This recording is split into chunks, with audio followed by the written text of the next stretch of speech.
The village far di sebuah desa yang jauh. Di sana terdapat wanita bernama Mbok Rondo. Dia tinggal sendiri sejak suaminya meninggal. Dia menginginkan seorang anak untuk menemaninya dan bermain bersamanya. Suatu hari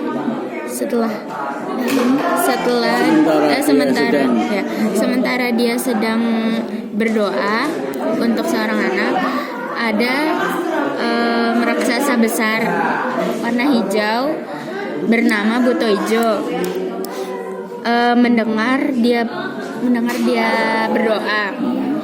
Dia datang kepadanya dan bertanya, apakah kamu menginginkan seorang anak? Borondo ketakutan, tapi dia berkata iya. Raksasa itu bilang ke dia bahwa dia akan memberikan dia seorang anak, tapi ada satu syarat. Dia bilang, kamu harus menjaga anak itu dan memberinya makan dengan baik. Setelah dia 6 tahun, aku akan kembali untuk mengambilnya. Mbok Rondo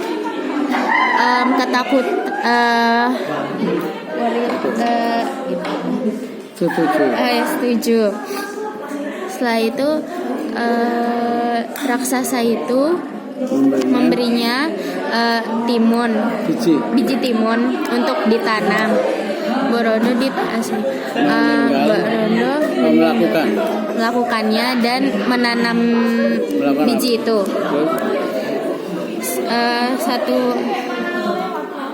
Setelah begitu Mbak Rondo menanam biji timun, mereka tumbuh sangat cepat dan ada satu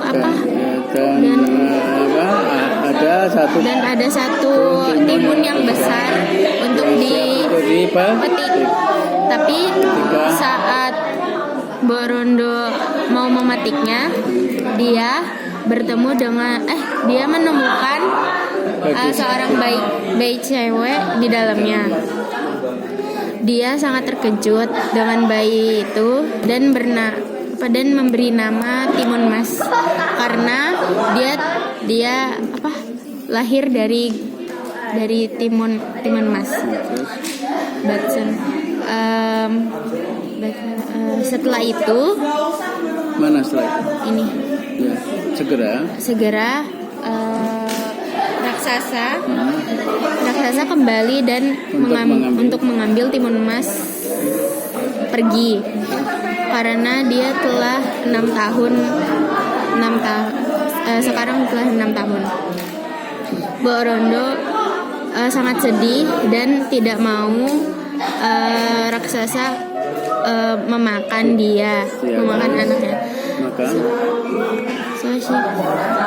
Dan dia mengatakan kepada raksasa bahwa Timun Mas masih kecil dan skinnya sangat kurus untuk dimakan sekarang, dan bilang kepadanya dan memintanya untuk kembali 2 tahun kemudian. Raksasa percaya dan kemudian dia pergi. Borondo khawatir tentang Timun Mas dan berdoa buat keselamatannya. Satu hari Tuhan menjawab doanya dan berbicara di mimpinya tentang hermit itu bertapa di gunung. Seorang petapa di gunung yang bisa membantunya.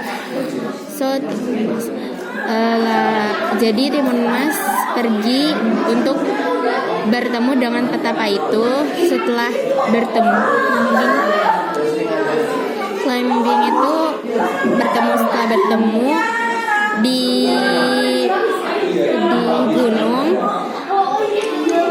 Formanide pada hari yang banyak dia setelah mencari mana ditunjuk ya, setelah memanjat gunung berhari-hari dia akhirnya dia menemukan petapa itu.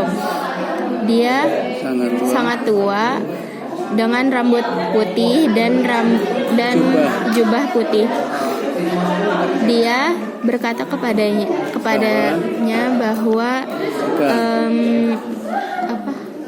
jika raksasa itu akan kembali dan dia harus lari dengan secepat yang dia bisa.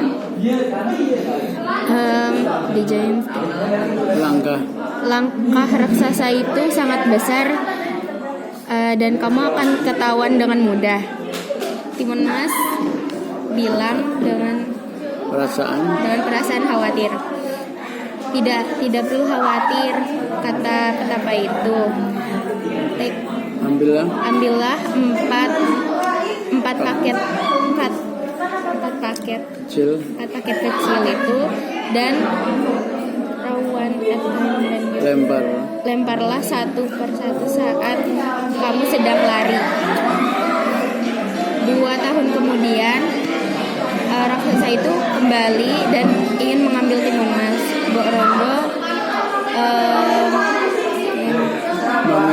memintanya untuk tidak memakannya, tapi raksasa itu mengingatnya tentang janjinya yang dibuat.